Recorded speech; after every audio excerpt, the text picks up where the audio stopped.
12th mathematics में एक बार फिर से हम एक्सरसाइज 13.1 को सॉल्व करेंगे, जिसमें पिछले वीडियो तक हमने क्वेश्चन नंबर 9 तक के क्वेश्चन सॉल्व किए थे।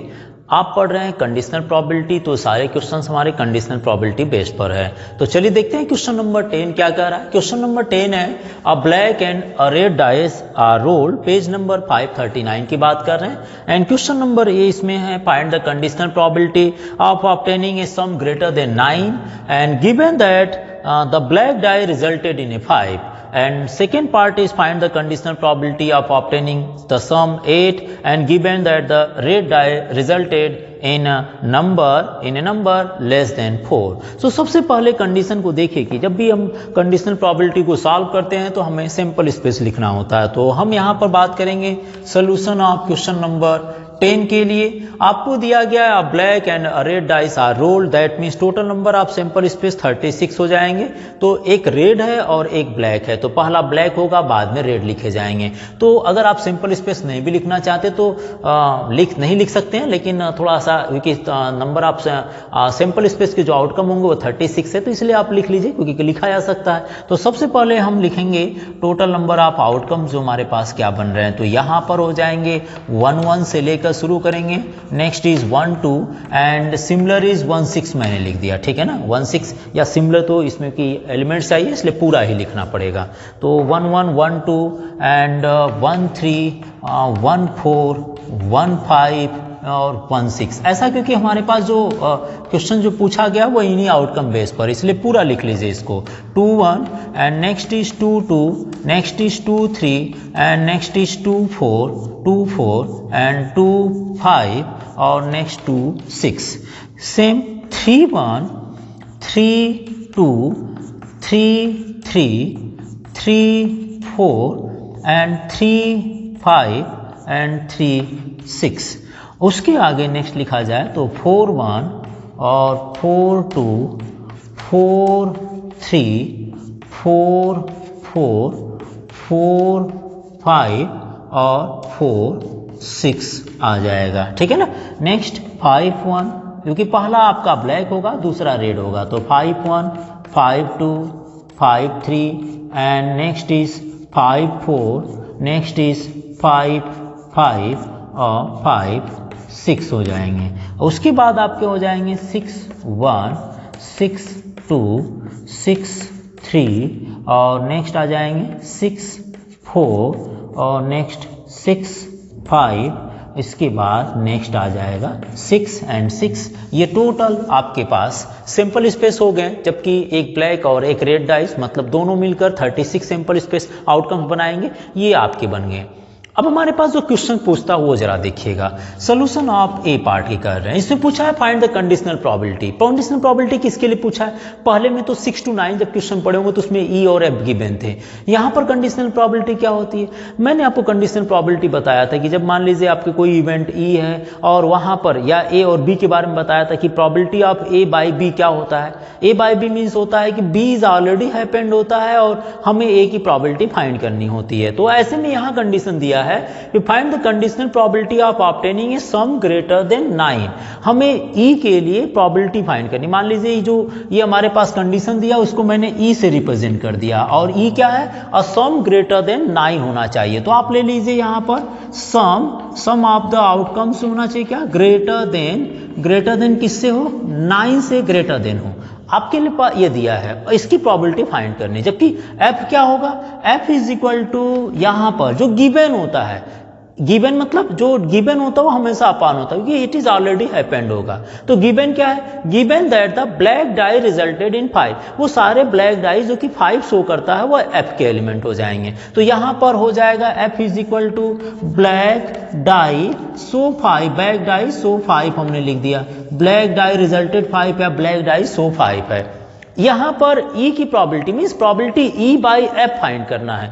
ई बाई एफ क्यों फाइंड करना है? क्योंकि जो गिवन होता है वो ऑलरेडी हैपेंड हो चुका होता है। इसका मतलब जैसे ए बाई बी में बी पहले हो चुका होता, हमें प्रोबेबिलिटी ए की फाइंड करना होता है, इसलिए वो बी पर डिपेंड कर रहा है। तो यहां पर एफ क्या होगा? एफ का मतलब होगा जो गिवन होगा, इट इज नोन या इट इज गिवन, ऐसे वर्ड से लिख कर आता है। इसका मतलब एफ आपके अपॉन में आ जाएंगे। तो यहां पर ऊपर वाले जो पार्ट है पूछा गया है obtaining a sum greater than 9, हमने उसको ई सपोज कर लिए, और F is equal to black die resulted in 5 हमने उसको एफ शो कर लिए। तो पहले इनके आउटकम्स लिख लेते हैं। तो यहाँ पर ई के लिए आउटकम्स क्या क्या आ जाएंगे? ई के लिए आउटकम्स आप देखिए, आपको बोला गया सम ग्रेटर देन 9 होना चाहिए। देखिए इनमें किसी भी आउटकम्स का सम ग्रेटर देन 9 नहीं होगा, इसमें भी नहीं होगा, यहां पर भी नहीं होगा। हाँ, इसमें हो सकता है 9 से ग्रेटर देन की बात कर रहा तो 4 और 6 का सम आपका 9 से ग्रेटर देन होता है, 4 + 6 10 हो जाएगा। नेक्स्ट में अगर बात करें तो 5 से शुरू हो सकता है, तो यहां आ जाएगा 5 और 5 6, इन दोनों का सम 9 से ग्रेटर देन हो सकता है। इसमें 6 3 नहीं होगा, 6 4 6 5 एंड 6 6, तो 6 4 6 5 और नेक्स्ट एलिमेंट हो जाएगा 6 6। ये सारे हमारे पास जो आउटकम होंगे जिनका सम आपका ग्रेटर देन किससे होगा? ग्रेटर देन 9 हो जाएगा। नेक्स्ट में black dye show 5, black die show 5 करना चाहिए। तो ब्लैक डाई कौन सा? देखिए पहले ब्लैक बाद में रेड, इसका मतलब पहला जो आउटकम्स होगा वो सारे आपके क्या होंगे? ये जो सारे एलिमेंट्स हैं ये सारे ब्लैक के लिए हैं, तो पहले एलिमेंट ब्लैक के लिए, तो हमें उन सारे एलिमेंट को लिखना जिसके पहले फेसेस पर 5 आ रहा होगा। लिखा ना ब्लैक डाई शो 5, तो पहले फेस पर 5 आना ये आपका ब्लैक डाई के लिए है। तो इसमें आप लिख लीजिए एफ इज इक्वल टू कौन कौन से आ जाएंगे? एफ इज इक्वल टू आ जाएंगे 5 1 5 2 एंड 5 3, नेक्स्ट इज 5 4 और उसके बाद 5 5 एंड नेक्स्ट इज 5 6 आ जाएंगे। अब आप इसमें E इंटरसेक्शन F फाइंड कर सकते हैं। तो E इंटरसेक्शन F 2 आएगा, 5 5 और 5 6। देखिए 5 5 और 5 6 ही ऐसा है जो कॉमन हो सकता है। तो यहां पर आप ले लीजिए एलिमेंट कौन सा होगा? 5 5 एंड नेक्स्ट इज 5 6। सो आपसे पूछा what is the probability of E by F। तो E बाई एफ क्या होगा? E बाई एफ फाइंड करना है, या मैं इसको यहां लिख देता हूं what is the conditional probability of E by F.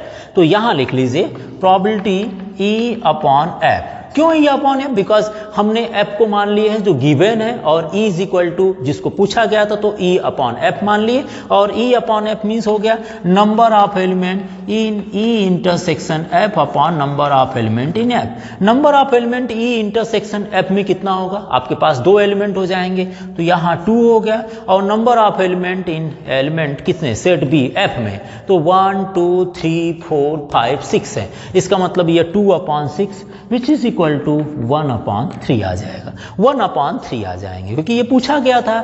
क्या कंडीशन दिया गया था?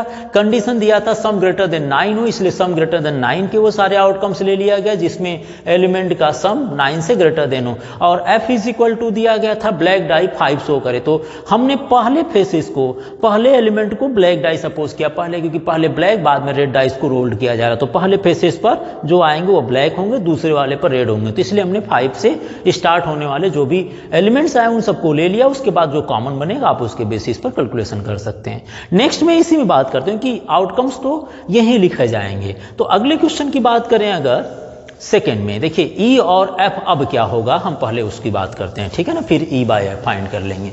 नेक्स्ट में E इज इक्वल टू और F is equal to find करना, बी पार्ट। तो बी पार्ट को यहां देखते हैं। बी इज इक्वल टू क्या कर रहा है? Find the conditional probability obtaining sum 8। इसका मतलब हम E इज इक्वल टू ले लें, उन सारे नंबर्स को ले लें या उस सारे एलिमेंट्स को ले जिसका सम क्या हो, सम इज 8 हो, ठीक है ना। तो हम लेते हैं, देखिए क्या होगा, E इज इक्वल टू जिसमें सम 8 दिखा दें, तो 1 6 नहीं होगा, 2 6 हो सकता है ना, 2 6 हो जाएगा, जिसका सम एलिमेंट्स का जो आउटकम्स होंगे इन दोनों एलिमेंट्स का सम 8 होना चाहिए। उसके बाद 3 3 3 5 हो सकता है, 3 एंड 5 हो जाएगा। नेक्स्ट की बात करें तो 3 5 के बाद 4 4 हो सकता है, तो आप यहाँ पर 4 4 ले सकते हैं। 4 4 के बाद आपके पास 5 3 होगा और 6 2 होगा, तो आप यहाँ ले लीजिए 5 3 एंड 6 2, यह आ जाएगा E के एलिमेंट हो जाएंगे, ठीक है ना, यह आपके हो जाएंगे सेट E के एलिमेंट हो जाएंगे। और F इज इक्वल टू क्या कर रहा है, given that red die resulted in a number less than 4, red die मतलब सेकेंड वाला, तो red die resulted in a number less than 4, वो रेड डाई मतलब सेकेंड एलिमेंट जो कि 4 से लेस देन, उन सबको ले लीजिए। 4 से लेस देन जहां जहां होगा वो सारे ले लिए जाएंगे। 4 से लेस देन में कौन कौन आएगा, 1 1 1 2 1 3, बिकॉज सेकेंड वाला जो एलिमेंट है वो 4 से कम होना चाहिए। तो ऐसे में आप ये एलिमेंट थोड़ा ज्यादा बन सकता है, ये आ जाएंगे 1 1 1 2 एंड 1 3। नेक्स्ट में अगर देखा जाए तो 212223, 313233, 414243, मतलब सेकेंड एलिमेंट जो आपके होना चाहिए वो 4 से लेस देन होना चाहिए। तो ये आ जाएगा कुल मिलाकर 63 तक लेना होगा, है ना। 11 से लेकर ऐसे ही आप 22 को लिखिए, यहाँ पर हो जाएगा 31 से लेकर 33 तक चलेगा, और ऐसे ही आप लिख लीजिएगा। मैं पूरा लिख देता हूँ क्योंकि आप कंफ्यूज न हो जाए यहाँ डॉट डॉट क्या है, ठीक है ना। तो वो सारे एलिमेंट ले लीजिए जिसमें सेकेंड एलिमेंट आपके 4 से लेस देन हो। तो यह आ गया 21 एंड 22, नेक्स्ट इज 2 3। अब नेक्स्ट ले लीजिए, उसके बाद क्या होगा 3 1 3 2 एंड 3 3 आ जाएगा। नेक्स्ट 4 1 4 2 और 4 3, उसके बाद 5 1 और 5 2, ठीक है ना। और इसी तरह से 5 3 और नेक्स्ट 6 1 6 2 और 6 3, ये आपके मिल जाएंगे, बस देख लीजिएगा, ठीक है ना। ये सारे एलिमेंट आ जाएंगे। तो ई इंटरसेक्शन एफ निकाल लेते हैं।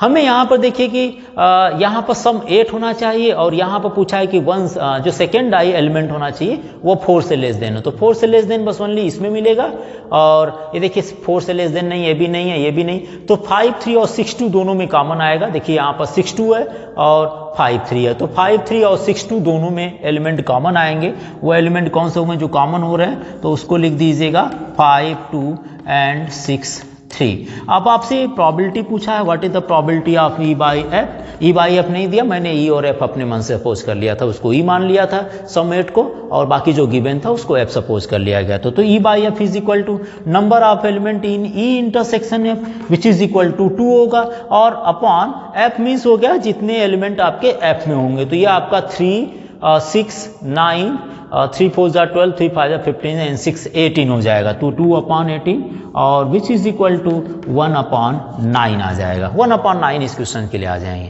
क्वेश्चन में स्पेस थोड़ा दिक्कत आ जा रही, तो थोड़ा सा देखते हैं, एक बार आप इसको नोट कीजिए पहले। क्वेश्चन नंबर 11 में दिया गया है a fair dice is rolled, means उसके सारे फेसेस पर 1 2 3 4 5 6 लिखा हो, and consider E F and G 3 events दिए गए हैं, और उनके आउटकम्स भी लिखे हैं, उनमें एलिमेंट भी लिखे हैं, 3 सेट्स हैं। और इसमें आपसे पूछा what is the probability of E by F by and E by G, and conditional probability G by E and the following terms, इनकी वैल्यू फाइंड करनी है। तो सबसे पहले आप ये देख लीजिए कि हमें सिंपल स्पेस में जो एलिमेंट होंगे वो कितना लेना होगा। तो सिंपल स्पेस में एलिमेंट होंगे, a fair dice is rolled, so element हो जाएंगे 1 2 3 4 एंड 5 6 हो जाएंगे। E is equal to F and G दिया है। अगर हमें फाइंड करनी हो सबसे पहला part probability E by F which is equal to probability E intersection F upon probability in element F हो जाएगा। तो सबसे पहले E इंटरसेक्शन एफ तो चाहिए ना, तो E एंड एफ गिवन है। E इज इक्वल टू कितना है 1 3 एंड 5 है, F is equal to set F is equal to कितना है 2 एंड 3 है। तो आप यहाँ से E इंटरसेक्शन एफ फाइंड कर लीजिए। दोनों में जो एलिमेंट होगा वो 3 कॉमन होगा, देख सकते हैं। तो एलिमेंट हो गया। अब आपसे मान लीजिए प्रोबेबिलिटी पूछा, what is the probability of E intersection F. तो number of element in E intersection F में प्रोबेबिलिटी अगर पूछा जाए तो इसको क्या लिखते हैं, E intersection F upon number of element in set S. तो number of element in intersection F is 1 आ गया, और set S mean simple space में कितना होगा, सिंपल स्पेस में टोटल नंबर ऑफ एलिमेंट 6 है। तो यह ई बाय एफ की प्रोबेबिलिटी 1 अपॉन 6 हो जाएंगे, और प्रोबेबिलिटी ऑफ एफ कितना होगा इसको डायरेक्ट लिख दीजिए। नंबर ऑफ एलिमेंट कितना हो गया इसमें 2 है, upon total number of sample space में जितने आउटकम्स होंगे वो लिख लीजिए। तो यहां पर अगर ये दोनों वैल्यू पुट करते हैं, किसकी E बाय एफ की वैल्यू 1/6 आ गई, और इसकी वैल्यू आ गई 2/6, तो 6 to 6 cancel which is equal to 1/2 आ जाएंगे। सिमिलरली अगर f अपॉन ई फाइंड करना है तो what is the probability of f by e, इसको लिख सकते हैं conditional means intersection f intersection e upon probability of e। हम यहाँ पर अभी ई इंटरसेक्शन एफ फाइंड किए हैं, तो एफ इंटरसेक्शन ई भी वही होगा। इसका मतलब एफ इंटरसेक्शन ई की प्रोबेबिलिटी अगर पूछा जाए तो वहाँ पर 1/6 लिख सकते हैं। तो मैं यहाँ डायरेक्ट लिख देता हूँ 1/6 एंड प्रोबेबिलिटी ऑफ ई कितना होगा, number of element in set E is equal to 1 2 3 है, सेट ई में 1 2 3 एलिमेंट, तो उसकी प्रोबेबिलिटी कितनी होगी 3 upon total number of element कितना सैंपल स्पेस में 6 है, तो ये आ जाएगा 1 2 3, सो 3/6 हो जाएंगे। जितना एलिमेंट होगा, जितना एलिमेंट ई इंटरसेक्शन एफ में है 1 है और जितना एलिमेंट ई में है 3 है, क्योंकि देखिए 6 से 6 कैंसिल हो गया तो 1/3 आ जाएगा, 1/3 आ गया। Number of element in F upon E में पूछा गया, प्रोबेबिलिटी क्या होगी तो 1/3, ठीक है ना। अब मान लीजिए आपसे ई और जी की कंडीशन पूछा है, मैं इसको रब करता हूं कि हमारे पास ये फर्स्ट पार्ट कैलकुलेशन हुए हैं, ठीक है, चला जाए। चलिए नेक्स्ट देखते हैं। नेक्स्ट पार्ट में आपसे पूछा गया है सेकेंड, इसका सोल्यूशन ऑफ सेकेंड पार्ट, ये सिंपल स्पेस तो वहीं रहेंगे। सेकेंड पार्ट में पूछा है E by G and G by E की वैल्यू पूछा है। तो सबसे पहले सेट ई देखिए क्या है, सेट ई के एलिमेंट है 1 3 एंड 5 है, और जी सेट के एलिमेंट जो बनेंगे वो कितना है 2 3 4 एंड 5 है। ई एंड जी में इंटरसेक्शन फाइंड करना है, ई इंटरसेक्शन जी हो या हम जी इंटरसेक्शन ई की बात करें, दोनों एक ही आएगा। कितना आएगा भाई, ई इंटरसेक्शन जी या जी इंटरसेक्शन दोनों में कॉमन 3 और 5 दोनों में कॉमन है, सो 3 एंड 5 आ जाएगा, ठीक है। अब आपसे जो पूछा है उसको आप फाइंड कर लीजिए। सबसे पहले पूछा है what is the probability of E by G which is equal to probability of E intersection G upon number of element की प्रोबेबिलिटी ले लीजिए। तो probability of E intersection G में जो एलिमेंट है वो 2 है, तो इसकी प्रोबेबिलिटी कितनी हो जाएगी, या तो आप इसको डायरेक्टली लिख दीजिए अगर दिक्कत है तो, E intersection G upon number of element in set G. तो ई इंटरसेक्शन जी में 2 एलिमेंट है और number of element in set G में 4 है, तो इसकी प्रोबेबिलिटी आ जाएगी 1/2, ठीक है ना। और नेक्स्ट आपसे अगर जी अपॉन ई पूछा है, probability of G by A which is equal to, हम डायरेक्ट लिख दे रहे हैं इसको, element in G intersection E and number of element in set E ले लीजिए। तो जी इंटरसेक्शन ई हो या ई इंटरसेक्शन जी हो, दोनों में कॉमन एलिमेंट हमारे पास 3 5 थे, तो इसलिए नंबर ऑफ एलिमेंट इसमें 2 है and number of element in set E is equal to 1 2 3 है, तो ये आ जाएंगे 2/3। तो what is the value of G by and E by G, conditional पूछा है तो कंडीशनल में इनकी प्रोबेबिलिटी 1/2 एंड 2/3। एक चीज याद रखिए कि इनकी जो वैल्यू आनी चाहिए वो 0 से 1 के बिटवीन आनी चाहिए, जो कि आ रहा है, ठीक है ना। अब हम नेक्स्ट की बात करते हैं थर्ड पार्ट में, चले इसको रब कर दें अब, ठीक है। इजी हमें इसकी जरूरत पड़ेगी, मैंने यहाँ पर थर्ड पार्ट की बात कर रहा हूँ, क्वेश्चन नंबर 3 हमने इसको रब कर दी क्योंकि ये सेकेंड पार्ट था।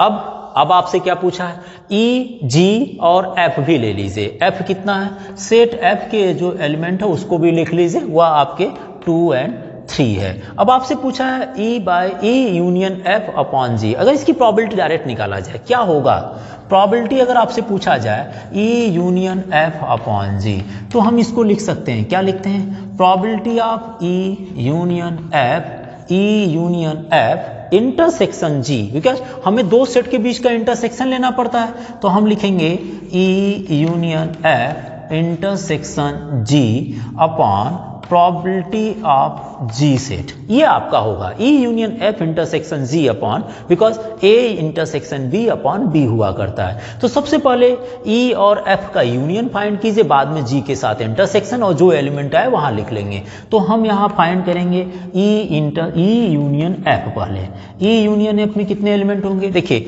1 2 3 एंड 5, इन दोनों का यूनियन निकाल लीजिए, आपको यूनियन पता है, क्लास 11 में भी डिस्कस किया गया, तो ये आ जाएगा 1 2 3 एंड 5, क्योंकि ई और एफ के एलिमेंट जो कॉमन होते हैं उसको एक बार लिखते हैं, बाकी सब मिला जुला लिख देते हैं, है ना।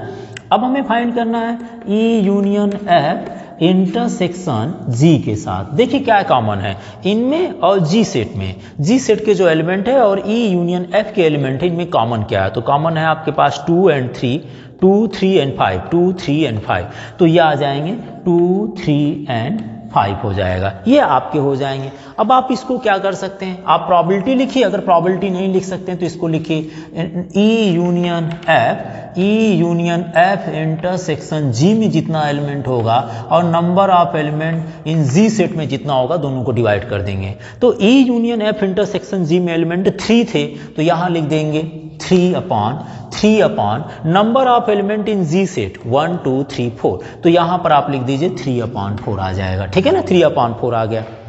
ये तो आपका हो गया फर्स्ट पार्ट। अब नेक्स्ट पूछा है E intersection F upon G की वैल्यू पूछा है, तो क्या इसको रब कर दें? अभी आपने देख लिए होंगे कैसे फाइंड कर रहा है। E union F by G, that means intersection दोनों के बिटवीन होगा। ये एक सिंगल सेट हो गया और ये जी एक अलग सेट हो गया, दोनों के बीच का intersection upon number of element in set G में जितना होगा। नेक्स्ट चलते हैं इसके सेकेंड पार्ट की तरफ। सेकेंड पार्ट में आपसे क्या पूछा है? सेकेंड पार्ट में आपसे पूछा है what is the probability. Probability किसका पूछा भाई?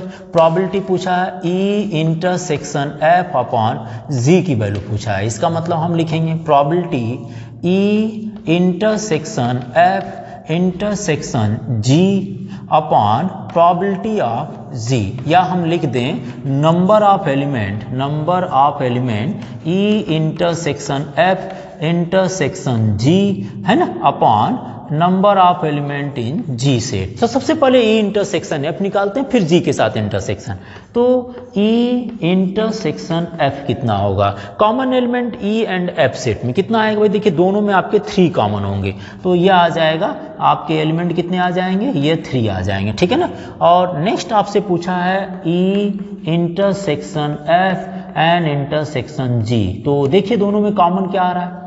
दोनों सेट में ई इंटरसेक्शन एफ में ओनली 3 एलिमेंट है और जी सेट में 2 3 4 एंड 5 है। अगर दोनों के बिटवीन इंटरसेक्शन की बात करें तो number of element only 3 common होगा। तो यहां पर लिख लेते हैं what is the probability of E intersection F upon G, which is equal to 3। E intersection F intersection G में नंबर ऑफ एलिमेंट 1 है, तो 1 upon N G means number of element in set G 1 2 3 4 है, तो ये आ जाएगा 1/4। Question ये था, हमें पूछा गया था क्वेश्चन नंबर 11th में, ठीक है।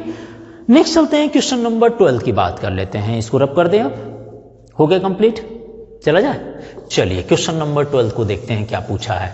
तो ये क्वेश्चन थोड़े है लेकिन बहुत डिफिकल्ट नहीं है। प्रोबेबिलिटी जिस हिसाब से बताया जाता है कि बहुत डिफिकल्ट होते हैं, डिफिकल्ट नहीं है, बस एक बार आपको उसकी मीनिंग आनी चाहिए, क्या कंडीशन हो, कैसे पूछा जा रहा है क्वेश्चन, ठीक है।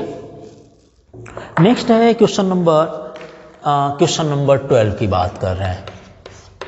क्वेश्चन नंबर 12 है, assume that each born child is equally likely to be a boy or girls if a family has 2 children. So what is the conditional probability that both are girls? Conditional probability पूछा है किसके लिए? Both are girls हो, लेकिन given जो होगा वो upon में होता, तो गिवन क्या होगा? Given that youngest is a girls हो एंड एटलीस्ट 1 इज गर्ल्स हो। तो ये 2 कंडीशन दी गई है। सबसे पहले ये देखिए दिया है क्या कि किसी फैमिली में 2 बॉर्न चाइल्ड है और वो कंडीशन ये है कि या तो वो बॉय हो जाए या गर्ल्स हो, कोई बाउंडेशन ऐसा नहीं है। तो किसी फैमिली में अगर 2 चिल्ड्रेन होंगे तो वो हो सकते हैं, क्या है भाई, देखिए दोनों बॉयज हो सकते हैं या दोनों गर्ल्स हो सकते हैं या एक बॉयज एक गर्ल्स हो, लेकिन कंडीशन है कि बड़ा वाला बॉयज हो तो छोटी वाली गर्ल्स हो। 2 ही बच्चे इस तरह से सीक्वेंस में आएंगे, या दोनों बड़ा बॉयज हो तो छोटा बॉयज हो, है ना, या इसी तरह से हम मान लेते हैं बड़ी गर्ल्स हो तो छोटी गर्ल्स हो सकती है, या एक बड़ा बॉयज हो तो छोटी गर्ल्स होगी, या पहली गर्ल्स बड़ी होगी तो बॉयज छोटा होगा। इस तरह से आउटकम्स बन सकते हैं। तो हम सबसे पहले उन आउटकम्स को लिखते हैं। एस इज इक्वल टू, यहां पर आप एब्रिवेशन से लिख लीजिएगा, लेटर ग्रेटर देन बॉयज जो होगा, जो बड़ा बॉयज होगा डिनोटेड बाई B1 है, और स्मॉलर बॉयज जो होगा वो जो छोटा वाला बॉयज है उसको B2 से रिप्रेजेंट कर रहे हैं। सिमिलरली G1 फॉर क्या होगा? एल्डेस्ट जो कि बड़ी गर्ल्स होगी, एंड G2 फॉर जो छोटी गर्ल्स होगी उसको G2 से रिप्रेजेंट कर रहे हैं। तो यहां पर जो आउटकम्स बनेंगे सैंपल स्पेस के लिए हमने ले लिए, या तो बड़ा बॉयज होगा या तो छोटा बॉयज होंगे। एक तो ये बन जाएंगे बड़ा बॉयज छोटा बॉयज, ठीक है ना, या बन जाएंगे बड़ा वाला बॉयज होगा तो छोटी वाली गर्ल्स होगी। G2 का मतलब स्मॉल गर्ल्स हो गई, ठीक है ना। B1 मतलब बड़ा वाला बॉयज होगा, 1 for larger and 2 for smaller हो गए। तो B1 एंड G2 हो गया। या हम ले सकते हैं G1 ले लें तो B2 बॉयज होगा, मतलब बड़ी वाली गर्ल्स होगी तो बॉयज क्या होगा? छोटा होगा। या हम ये ले लेते हैं कि बड़ी वाली गर्ल्स होगी तो छोटी वाली भी गर्ल्स होगी। फैमिली में अगर 2 बच्चे हैं तो ये इनके सीक्वेंस बन सकते हैं, ये इनके आउटकम्स हो सकते हैं। उस सेट के जो एलिमेंट आएंगे ये आएंगे। बात समझ में आ गई कि नहीं? B1 B2 B1 G2 G1 B2 and G1 G2, तो ये आपके एलिमेंट हो गए। नाउ अब आपसे पूछा क्या है, सबसे पहले हमने ई सपोज कर लेते हैं, जिसको फाइंड करना हो तो मान लीजिए वो ई है। क्या फाइंड करना है? बोथ आर गर्ल्स हो, बोथ आर गर्ल्स हो, दोनों गर्ल्स हो। तो आप जरा देखिए कि दोनों गर्ल्स हो, इसका मतलब इसमें कौन सा एलिमेंट आ सकता है, तो इसमें आ जाएंगे G1 एंड G2 आ जाएगा, G1 एंड G2 आ गया, बोथ आर गर्ल्स में, ठीक है ना। अब आपसे फर्स्ट पार्ट पूछा है जिसको मैं F मान लेता हूं, ठीक है ना। तो आपसे पूछा क्या, यंगेस्ट इज ए गर्ल्स हो, क्या लिखा है इसमें, एंगेस्ट क्या लिखा है, एंगेस्ट इज अ गर्ल्स हो, ठीक है ना। तो सबसे पहले इन एलिमेंट्स को देखते हैं जिसमें छोटी वाली क्या हो, गर्ल्स हो। छोटी वाली गर्ल्स कहाँ होगी भाई, इसमें होगी, because G2 for smaller girls है।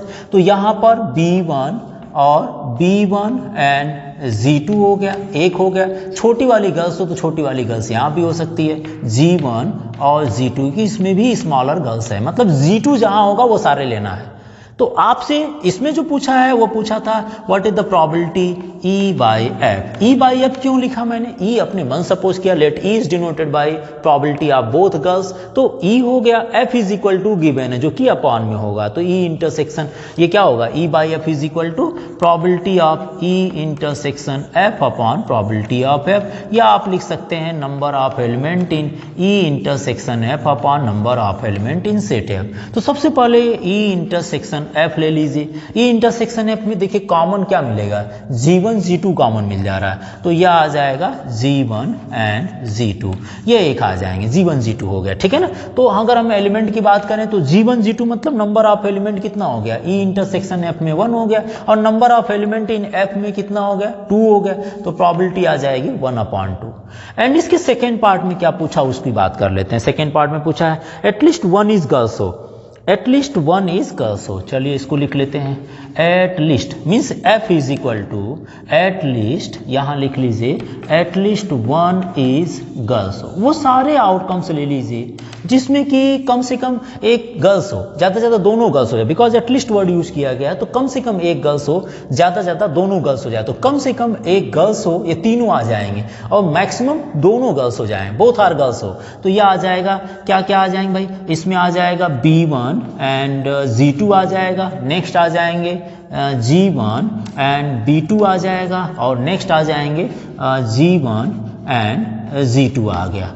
तो आपसे पूछा है सबसे पहले E इंटरसेक्शन F निकाल लेते हैं, उसके बाद E बाई F करेंगे। तो इसमें देखिए इसमें और E सेट कितना है, G1 G2 में एलिमेंट क्या आएंगे, कॉमन एलिमेंट आ जाएंगे ओनली G1 एंड G2 आपके कॉमन आ गए, G1 G2 ले लिए, ठीक है ना, या G1 G2 एक साथ कर सकते हैं। अब इसमें आपसे पूछा probability E by F, so what is the probability of E by F, then E by F is equal to E intersection F में जो प्रोबेबिलिटी होगी कितनी होगी, 1 भाई, E intersection F upon F हो गया, F कितना है, इसमें नंबर ऑफ एलिमेंट 3 हो गया। तो ये रहा क्वेश्चन नंबर 12 जिसमें कि कंडीशन दिया गया था चिल्ड्रेन के लिए। तो आप एक बार इसको नोट करें, नेक्स्ट करें 13। क्वेश्चन नंबर 13 है, an instructor has a question bank consisting of 300 easy true false questions, 200 difficult true false questions, 500 easy multiple choice questions and 400 difficult multiple choice questions. If a question is selected at random from the question bank, so what is the probability that it will be an easy question given that it is a multiple choice question. Easy question की probability पूछा है, जबकि दिया क्या है, multiple choice question होना चाहिए। तो सबसे पहले जो क्वेश्चन दिया उसको हम क्वेश्चन बैंक को लिखते हैं। हमारे पास दो तरह के क्वेश्चन हो रहे हैं, एक तो true false easy true false हो रहा है और दूसरा डिफिकल्ट ट्रू फॉल्स क्वेश्चन हो रहा है, ठीक है ना। इजी ट्रू फॉल्स है, एक इजी है और दूसरा डिफिकल्ट है। मतलब हमारे पास जो क्वेश्चन बैंक है उसमें दो तरह के क्वेश्चन है, एक इजी टाइप क्वेश्चन है और दूसरा डिफिकल्ट टाइप के क्वेश्चन है, ठीक है ना, डिफिकल्ट है। अब डिफिकल्ट में क्या है, एक तो true and false type questions है और दूसरा दे दिया है मल्टीपल चॉइस क्वेश्चन है। दूसरा हमारे पास है मल्टीपल चॉइस क्वेश्चन है, मल्टीपल चॉइस, ठीक है ना।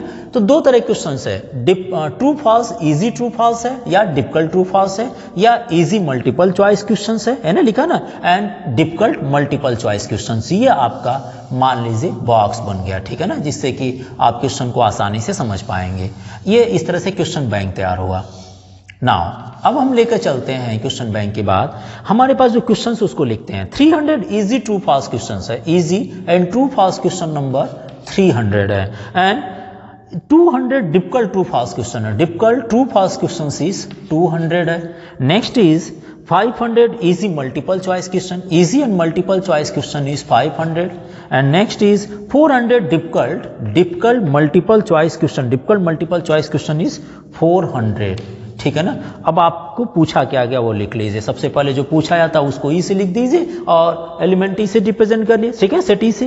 तो ई इज इक्वल टू क्या है, a question is selected at random from the question bank, so what is the probability that it will be an easy question. तो आपसे पूछा है इजी क्वेश्चन की प्रोबेबिलिटी, क्वेश्चन पूछा है easy question, what is the probability of an easy question, और given है F is equal to, क्या गिवन है, it is a multiple choice question, it is a multiple choice question हो गया, choice question. अब हमें सबसे पहले प्रोबेबिलिटी फाइंड करना है, प्रोबेबिलिटी ऑफ इजी क्वेश्चंस का, और यहाँ पर फाइंड करेंगे प्रोबेबिलिटी ऑफ, या एलिमेंट इन सेट एफ में फाइंड कर लेते हैं। तो पहले देखें कि टोटल नंबर ऑफ क्वेश्चन कितना हुआ, सबको ऐड कर लीजिए, 3 + 2 5, 5 10 + 4 1400, ये ना हुआ 1400 टोटल क्वेश्चन है, टोटल क्वेश्चन 3 2 5 5 10 एंड 1400। अब आपसे जो पूछा है इजी क्वेश्चन कौन सा, भाई देखिए ये इजी की लाइन है ना, ये वाली ब्लॉक हो गई इजी क्वेश्चन की, चलिए मैंने ये लिख दिया इजी क्वेश्चन, ये हो गया पूरा हो गया 5 + 3 800। और it is a multiple choice question, multiple choice question कौन सा होगा, ये हो गया मल्टीपल चॉइस क्वेश्चन, ठीक है ना, ये हो गया मल्टीपल चॉइस क्वेश्चन। कोई ऐसी लाइन आ रही जो बार बार आ रही, देखिए इजी में कितना आ रहा 500 आ रहा था, और मल्टीपल में भी 500 आ रहा है, इसका मतलब क्या हो गया, हमारे पास इंटरसेक्शन के एलिमेंट मिल गया, इंटरसेक्शन कितना हो गया 500 हो गया ना भाई। देखिए आपसे पूछा क्या था, इजी क्वेश्चन हो, it is an easy question, easy question ये पूरा है कितना 800 है, और it is a multiple choice question, multiple choice question कितना है 900 है, जिसमें कि 500 क्या है इजी भी है, तो 500 इजी भी है, 500 मल्टीपल भी है, इसका मतलब ये कॉमन हो गया है ना। तो आपसे जो पूछा है what is the probability of E/F, इसका मतलब आपको निकालना है probability of E intersection F upon probability of F की, E intersection F upon probability of F। E intersection F की प्रोबेबिलिटी क्या होगी, कॉमन क्या मिल रहा है, 500 जो क्वेश्चन है वो इजी भी है और मल्टीपल है, इसका मतलब probability of E intersection F is equal to 500 कितने में से है, आउट ऑफ 1400 में से, अपॉन प्रोबेबिलिटी ऑफ F क्या है, F is equal to, it is a multiple choice question, multiple choice कितना है, मल्टीपल चॉइस देखिए 500 + 400 इज इक्वल टू 900 जो क्वेश्चन है वो मल्टीपल चॉइस क्वेश्चन है, तो probability of F is equal to 900 कितने में से मल्टीपल चॉइस क्वेश्चन है, 1400 का जो क्वेश्चन बैंक है उसमें से 900 मल्टीपल चॉइस क्वेश्चन है, इसलिए 1400 से डिवाइड कर लेंगे, ये कैंसिल आउट हो जाएगा, तो आंसर आ जाएगा 5/9, बिकॉज ये 0 भी आप कैंसिल कर लेंगे। क्लियर हुआ कि नहीं, ये E है और ये F है, तो E इंटरसेक्शन F होगा easy question with multiple choice question, easy question भी और मल्टीपल चॉइस क्वेश्चन हो। लाइन ऐसे बनाइए, देखिए कॉमन आपको दिखेगा 500 का, तो 500 जो इजी भी है और मल्टीपल भी है, कितने में से है 1400 का पूरा क्वेश्चन बैंक, कितने क्वेश्चन है 1400, तो इसलिए हमने 500 upon 1400,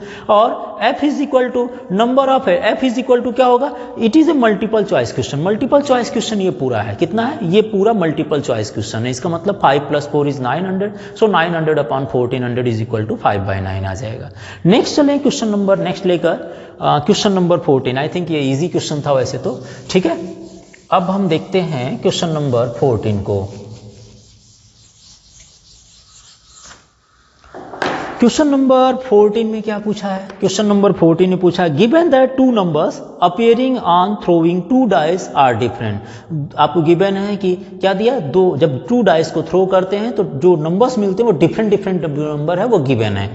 so find the probability of the event, the sum of the number on the dice is 4, sum of the number क्या हो, डाइस पर 4 आना चाहिए, उनका सम जो डाइस के ऊपर जो नंबर लिखा उनका सम 4 हो, वह आपको उसकी प्रोबेबिलिटी फाइंड करनी है। सबसे पहले कंडीशन क्या है कि एक डाइस को 2 डाइस को थ्रो किया जा रहा है, तो सिंपल स्पेस सबसे पहले लिख लीजिए कितना होगा, S इज इक्वल टू, है ना, S इज इक्वल टू क्या होंगे, तो आप देखिए 1 1 होगा, नेक्स्ट इज 1 2 एंड 1 3 1 4 और 1 5, इसी तरह से 1 6 हो जाएंगे, है ना। मैं इस तरह से आप लिखिएगा इसको, 1 6 तक हो जाएंगे, 1 6, ठीक है। और इसी तरह से आपके बन जाएंगे 2 1 से स्टार्ट होगा, 2 1 से स्टार्ट होगा तो ये कितना चलेंगे 2 6 होगा, जिसमें कि आपको 2 2 मिलेगा ना, 2 1 2 2, इस तरह से 2 6 चलेंगे। नेक्स्ट इज 3 1 चला जाए तो 3 1 3 2 एंड यहाँ पर मैंने 3 3 लिख दिया, बाकी 3 4 3 5 एंड 3 6 आप लिखिएगा इसको। और नेक्स्ट इसी तरह से 4 1 तो 4 2 और 4 3 एंड 4 4 हो जाएंगे, 4 5 एंड 4 6 हो जाएगा। इसी तरह से चलेंगे, डाइस पर जो थ्रो करें तो उसको मिलेगा 5 1 5 2 5 3 5 4 एंड 5 5 और उसके बाद 5 6 हो जाएंगे। और फिर 6 1 से लेकर 6 2 6 3 6 4 6 5 एंड 6 6 ये आपके बन जाएंगे, ठीक है ना। अब आपसे इसमें जो क्वेश्चन है, क्वेश्चन क्या पूछा वो पहले लिख लेते हैं। E इज इक्वल टू जो फाइंड करना है, जो हमें फाइंड करनी है उसकी प्रोबेबिलिटी। फाइंड क्या करना है, find the probability of the event the sum of number on the dice is 4। Sum of number on dice is 4 हो, इज डाइस इज 4 हो। वो सारे एलिमेंट ले लीजिए जिसमें डाइस का नंबर पर जब सम करते हैं तो उसकी वैल्यू 4 आ जाए। आप देखे होंगे तो यहाँ पर 1 3 है, 1 3 जिनमें डाइस दोनों को नंबर, दोनों एलिमेंट्स को अगर सम करें तो इसका एडिशन आपको 4 मिलेगा। 1 3 हो जाएगा तो इसका अपोजिट 3 1 जरूर होगा। 2 2 भी होगा ना, 2 2 होंगे और कुछ होंगे, और तो मेरे हिसाब से 1 3 हो गया, 3 1 हो गया, 2 2 हो गया, और मुझे नहीं लगता कोई और एलिमेंट मिलेगा जिसमें कि सम 4 दिखा है, ठीक है ना। अच्छा, और f इज इक्वल टू जो कि गिवन है, गिवन क्या है, यहाँ पर गिवन में पूछा है the two number appearing on throwing 2 dice are different है, both die have same different number, both dice have different number. तो डिफरेंट वाले कितने होते हैं आपको भी पता है, डिफरेंट नंबर्स हो। इसका मतलब आपके पास अगर देखा जाए तो 1 1 2 2 3 3 4 4 5 5 6 6 को छोड़ दिया, सारे के सारे डिफरेंट ही तो है। देखिए 1 1 को छोड़ दें तो 1 2 तो डिफरेंट है ना, दोनों एलिमेंट डिफरेंट है, 1 3 भी डिफरेंट है, दोनों एलिमेंट डिफरेंट है। तो ऐसे में f इज इक्वल टू अगर देखा जाए तो कुल मिलाकर ये 1 2 1 3 1 4 1 5 1 6 2 1 2 2 3 3 4 4 5 5 6 6 को छोड़ दिया जाए तो यहाँ पर मैं डायरेक्ट लिख देता हूँ NF इज इक्वल टू, ये कुल मिलाकर 30 एलिमेंट होंगे जो कि डिफरेंट शो करेंगे, क्योंकि हम इसको लिखेंगे बहुत लंबा हो जाएगा, है ना। Number of element in set F क्या होगा, दोनों में जो डिफरेंट एलिमेंट होगा वो लिखना है। तो आप चाहें तो लिख लीजिएगा 1 2 1 3 1 4 1 6 से लेकर यहाँ तक आप चलेगा, बस 6 6 5 5 4 4 3 3 2 2 और 1 1 को छोड़ देंगे। तो ऐसे में टोटल नंबर ऑफ एलिमेंट 30 हो जाएगा। आपसे जो पूछा है वो probability E intersection E by F पूछा, means E is equal to given है और ये गिवन है और इसकी प्रोबेबिलिटी पूछी गई है। तो हम सबसे पहले फाइंड कर लेते हैं E intersection F। E intersection F का मतलब हो गया, हमें लेना क्या है, हमें लेना है sum of number on dice is 4 and both die have different number, ये दोनों का इंटरसेक्शन लेना है। तो आप देखिए sum of number on dice is 4 हो, आप देख लीजिए कि sum of number on dice is 4 हो, इसमें 1 3 3 1 2 2 आया और दोनों डाइस पर डिफरेंट नंबर है, तो ये जो नंबर होगा वो पूरा 30 नंबर होंगे, तो उसमें तो 1 3 3 1 तो जरूर आएगा ना, क्योंकि सेम को हटा दीजिए, तो सेम को हटा देंगे तो 1 3 और 3 1 ये दोनों मिल जाएगा। आप देख लीजिएगा, पहले इसकी एलिमेंट लिख लिए, जब इसमें 30 एलिमेंट पूरा लिखेंगे तो 1 3 और 3 1 कॉमन मिलेगा सेम को हटाने पर, तो 1 3 एंड 3 1 कॉमन मिल गया तो इसको लिख दीजिएगा। इसके एलिमेंट कितना आएगा, इसके एलिमेंट आ जाएंगे 1 3 और 3 1 आ जाएंगे। तो आपसे आप पूछा गया what is the probability of E by F, because E is पूछा गया और F इज गिवन है। So number of element in E intersection F है, number of element in E intersection F upon number of element in F हो गया, तो यहाँ पर आ जाएंगे 2 और number of element in set F is equal to 30 होगा जो कि डिफरेंट है, तो ये आ जाएगा 2 अपॉन 30। मैंने यहाँ पर बताया भी था, स्टार्टिंग में भी इस तरह से क्वेश्चन बताया हूँ।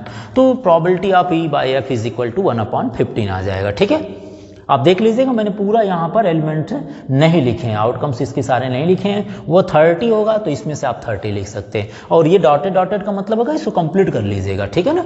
नेक्स्ट चलते हैं क्वेश्चन नंबर 15 को लेकर, इसके बाद आपके ऑब्जेक्टिव आ जाएंगे, तो इसको भी देख लेते हैं। क्वेश्चन नंबर 15,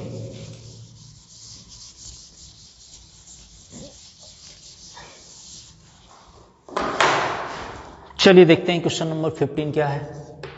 क्वेश्चन नंबर 15 है, consider the experiment of throwing a die. एक डाई को थ्रो किया जा रहा है। If a multiple 3 comes up, throw the die again, and if any other number comes up, toss a coin. मतलब अगर आप डाइस को थ्रो करते हैं तो मल्टीपल आप 3, मतलब डाइस को थ्रो करेंगे तो 1 2 3 4 5 6 होगा। तो अगर 3 या 6 आता है तो आप क्या करेंगे, डाई को दोबारा फेंकेंगे, दोबारा थ्रो करेंगे। लेकिन अगर 1 3 और 6 के अलावा 1 2 4 एंड 5 आता है तो उस समय आपको एक क्वाइन को टॉस कराना है। ठीक है, लिखते हैं सैंपल स्पेस को। And find the conditional probability of the event, the coin show a tail. आपको फाइंड करनी प्रोबेबिलिटी किसकी, the coin show a tail, and given that at least 1 die show a 3। कम से कम एक डाई थ्रो करे, ये गिवन है। एक डाइस क्या शो करे, 3 शो करे, ये गिवन है। सबसे पहले तो कंडीशन लिखिए कि सिंपल स्पेस क्या बनेंगे। सिंपल स्पेस के लिए कंडीशन दिया था कि अगर आप डाइस को थ्रो करते हैं, डाई को थ्रो करेंगे तो आपको पता है कि 1 2 3 4 5 6 आएगा। ठीक है ना, ये 6 आ जाएंगे। लेकिन कह रहा है कि अगर आप मल्टीपल आप 3 और 6 को, अगर आप मल्टीपल आप 3 और 6 आता है तो उस समय डाई को दोबारा थ्रो करेंगे। तो अगर 3 के साथ 3 हमने 1 यहाँ पर देखिए 3 ले लिए, अब यह डाई दूसरे हाथ में मैंने थ्रो करना शुरू किया, तो इसका मतलब इसके जो थ्रो करेंगे इसके 6 ऑप्शन हो सकते हैं, लेकिन दूसरे हाथ में 3 फिक्स है। अगर 3 आता है तो डाइस को थ्रो कीजिए, तो यह हो सकता है 1 हो या 2 हो या 3 हो या 4 हो या 5 हो या 6 हो, लेकिन इस हाथ में 3 फिक्स है। उसी तरह से फिर 6 इस हाथ में हो और इसमें आपने फिर डाई को थ्रो कर दिए, तो ये आपके 6 ऑप्शन बन सकते हैं। तो क्या क्या हो सकता है भाई, तो यह हो सकते हैं आपके, यह हो जाएंगे 3 1, बाद में सिंपल स्पेस को लिखेंगे, अभी समझा रहे हैं। 3 1, नेक्स्ट हो जाएगा 3 2, नेक्स्ट हो जाएंगे 3 3, नेक्स्ट हो जाएंगे 3 4, नेक्स्ट हो जाएंगे 3 5 और नेक्स्ट आ जाएगा 3 6। ठीक है ना। अगर आपके पास इस हाथ में आपके 6 हो, इस हाथ में डाई को आपने थ्रो कर दिए, जब थ्रो करेंगे तो या तो 1 आएगा या तो 2 आएगा। इस हिसाब से अगर देखा जाए तो यहाँ जो बनेंगे वो 6 1 6 2 एंड 6 3, नेक्स्ट इज 6 4 और नेक्स्ट इज 6 5 और इसके बाद जो बनेगा वो 6 6 होगा। लेकिन साथ ही साथ कहा है कि अगर कोई और नंबर आता है मल्टीपल ऑफ 3 के बाद, कोई और नंबर जैसे 1 आता है, 2 आता है, 4 आता है, 5 आता है, तो आप उस समय क्या करेंगे, उस समय other terms toss a coin, उसमें क्वाइन को टॉस करेंगे।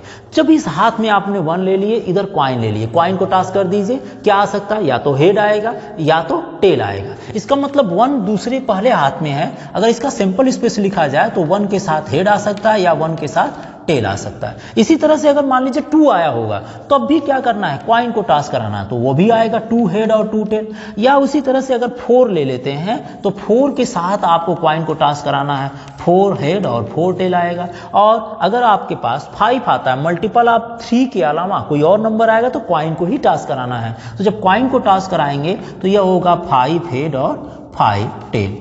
अब ये सारे आपके सिंपल स्पेस बन जाएंगे, सिंपल स्पेस के आउटकम्स हो गए। तो S इज इक्वल टू कितना हुआ, ये पूरे हो गए। कितना हो गया भाई, ये आ जाएगा 3 1 3 1 3 2, ठीक है ना, मैंने ऊपर बताया था आपको, अब लिखना है आपको 3 4 और उसी तरह से 3 5, नेक्स्ट इज 3 6 हो जाएंगे। और सिमिलर इसी तरह से चलते चलिए, अब आपके आएंगे 6 1 6 2 एंड 6 3 6 4 6 5 और 6 6, ठीक है ना, ये आ गए। और साथ ही साथ इसमें और भी जुड़ेंगे, कौन कौन जुड़ेंगे, ये पूरे एलिमेंट कौन कौन से, 1 हेड के साथ 1 टेल, नेक्स्ट इज 2 हेड के साथ 2 टेल, ठीक है ना, और इसके बाद 4 हेड के साथ 4 टेल, 4 हेड एंड 4 टेल, और next is 5 head and 5 tail बन जाएगा, 5 हेड एंड 5 टेल। ये इतने आउटकम्स होंगे जो सिंपल स्पेस S के होंगे। अब आपसे जो पूछा है उसकी तरफ आइए।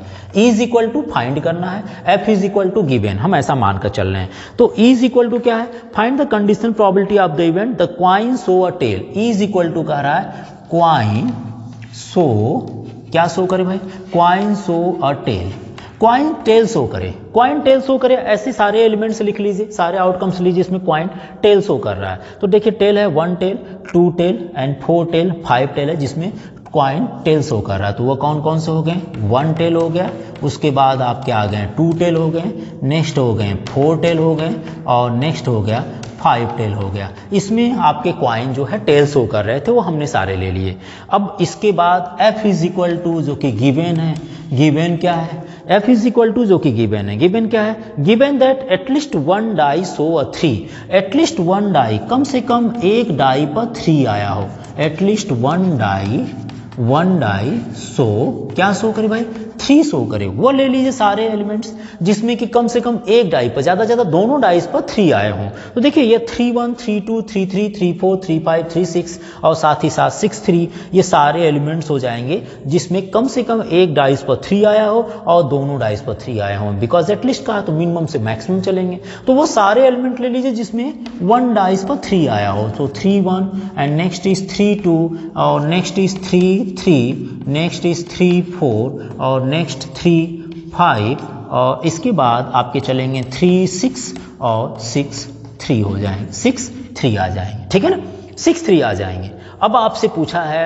What is the probability of E by F, because coin show और टेल की प्रोबेबिलिटी फाइंड करनी है। तो हम अगर इंटरसेक्शन की बात करें तो व्हाट इज द इंटरसेक्शन की वैल्यू, ई इंटरसेक्शन एफ में बताइए एलिमेंट क्या कॉमन है, तो आप बोलेंगे कोई भी एलिमेंट इन दोनों में कॉमन नहीं है, इसलिए E intersection F is equal to 5 हो गया। So what is the probability of E by F कितना होगा, जब एलिमेंट ही कॉमन नहीं है तो इसका मतलब इसकी प्रोबेबिलिटी कितना आएगा, 0 आएगा। तो what is the probability of coin show और tail when given that at least one die show a 3 is equal to 0 आ जाएगा, क्योंकि नंबर ऑफ एलिमेंट इसमें क्या आ गया, 5 आ गया। तो जब प्रोबेबिलिटी निकालते हैं तो क्या लिखते हैं, प्रोबेबिलिटी लिखते हैं n E intersection F upon n F लिखते हैं, जबकि इसके एलिमेंट इज 5 है, इसका मतलब ये पूरा 0 आ जाएगा, ठीक है ना। तो इसकी प्रोबेबिलिटी पूरी 0 हो जाएगी। और यहाँ पर जो कंडीशन थी उसके अकॉर्डिंग सबसे पहले सिंपल स्पेस को लिखें, आउटकम्स को लिख लें, बाद में उसको सिंपल स्पेस के एलिमेंट बना दिए, ठीक है ना।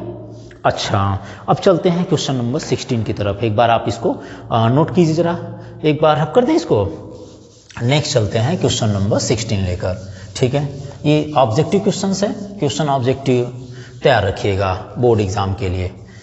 नाउ नेक्स्ट क्वेश्चन नंबर 16 लेकर चलते हैं।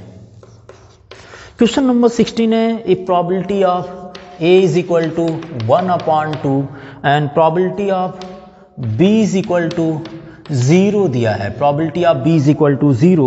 So what is the probability of A by B पूछा है, probability of A and B given है, ठीक है ना। तो probability of A by B पूछा है, तो यहाँ देखिए probability A by B which is equal to probability A intersection B upon probability of B, ठीक है ना, प्रोबेबिलिटी ऑफ बी। तो यहाँ पर अगर ए इंटरसेक्शन बी की प्रोबेबिलिटी कुछ भी आए, लेकिन अगर प्रोबेबिलिटी ऑफ बी 0 आ गई तो जाहिर सी बात है ये नॉट डिफाइंड केस बनाएगा। अगर 0 भी आती प्रोबेबिलिटी ऑफ इंटरसेक्शन बी तब भी कुछ कह सकते थे कि ये इंटरसेक्शन बी अगर हमारे पास 1 आया तब भी इनफाइनाइट होता, 0 आता तो 0 बाई 0 होगा। इसका मतलब ये केसेस क्या बनाएंगे, नॉट डिफाइंड केस बना रहे हैं। क्या बना रहे हैं, नॉट डिफाइंड केस बना रहे हैं। So option C is correct हो जाएगा, इसका ऑप्शन सी इसके करेक्ट हो जाएंगे, ठीक है।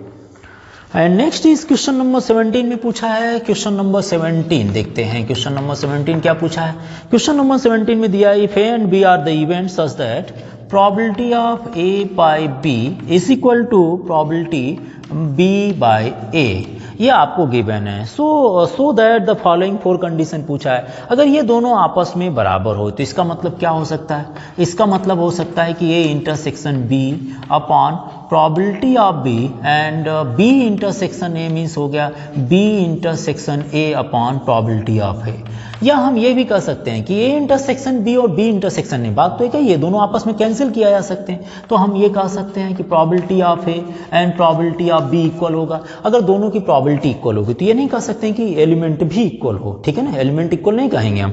तो इसमें आपसे ऑप्शन दिया गया है, ऑप्शन ये दिया है कि ए इज द सबसेट हो but A not equal to B हो, एंड बी ऑप्शन दिया गया है A is equal to B होगा, ऐसा नहीं कह सकते हैं। C is equal to A intersection B is equal to 5 होगा, एंड डी ऑप्शन आपको मिल गया probability of A is equal to probability of B. तो यहाँ पर ये जरूर कह सकते हो कि यही मिल रहा हमें, ठीक है ना, A is equal to probability of B. देखिए ए बाई बी और बी बाई है, तो एलिमेंट ए इंटरसेक्शन बी और बी इंटरसेक्शन में तो कॉमन आएगा, तो क्लियर है आपका, ठीक है ना, जो एलिमेंट ए इंटरसेक्शन बी का होगा वहीं बी इंटरसेक्शन ए का होगा। तो इसका मतलब कि ए और बी आपस में इक्वल होंगे। हम ये नहीं कहेंगे कि A is a subset B होगा, A is a subset of B हो, जरूरी थोड़ी ना कि बी भी इक्वल हो ए के, तो बी ज्यादा भी हो सकता है। और दूसरी केसेस है A is equal to B, A is equal to B होने का मतलब जैसे प्रॉबिलिटी पूछा है, तो अगर दो सेट हमारे पास मान लीजिए ए और बी है, जैसे इसमें दोनों सेट इक्वल हो, अगर उसकी प्रॉबिलिटी इक्वल होती है, तो ये तो नहीं लगता है कि मान लीजिए